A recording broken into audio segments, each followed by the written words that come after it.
Тэгээ манай байнгын ороор үндсэндээ бол гадаад харилцааны сайд, Батлан хамгаалгын сайд, за тэгээ онцгой байдлын асуудал эрхэлсэн. Энэ асуудлуудын одоо төсөв нь орж ирж байгаа.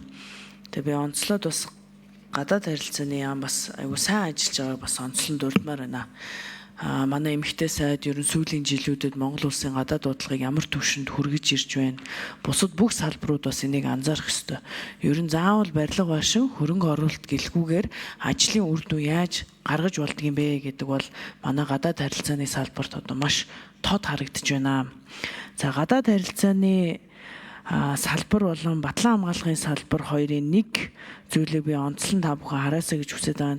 Танай салбаруудын хамгийн үнд зүйлс бол яахын аргагүй боловсон хүчин.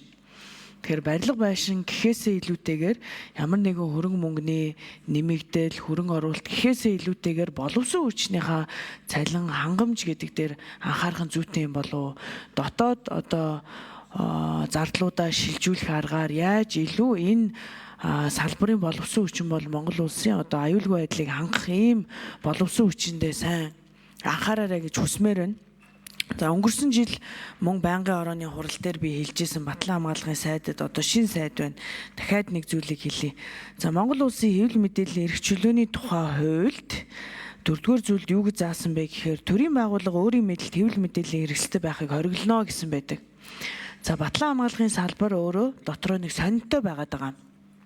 Энэ өөрөө хуулийн зөрчил болоод байгаамаа. За үнэхээр энэ Батлан хамгаалгын салбарт нэг шаардлагатай зүйл гэж үзвэл та бүхэн энэ хуулийн өөрчлөлтөд оруулаад энэ хуулийн зөрчлөө арилгамаар байгаа. Сая Батцүнбэр гишүүний хэлээд байгаа магадгүй энэ одоо 1 тэрбум төгрөгийн зардал хаанаас гарах вэ гэвэл энэ сонингийн зардал байна л та. Тэгээд өөр газруудаа буу хэвлэл мэдээлэлтэй гэрээ хийх юм асуудал ороод ирдэг. Шаардлагатай ч гүү ч юм уу. Өмнөх сайд нь тэгээ буу одоо хувийн PR энэ төрийн мөнгөөр хийсээр байгаа таарсан юм шиг л надад харагдсан. Жилийн өмнө би яг байнгын орон дээр энэ асуудлыг хэлжсэн.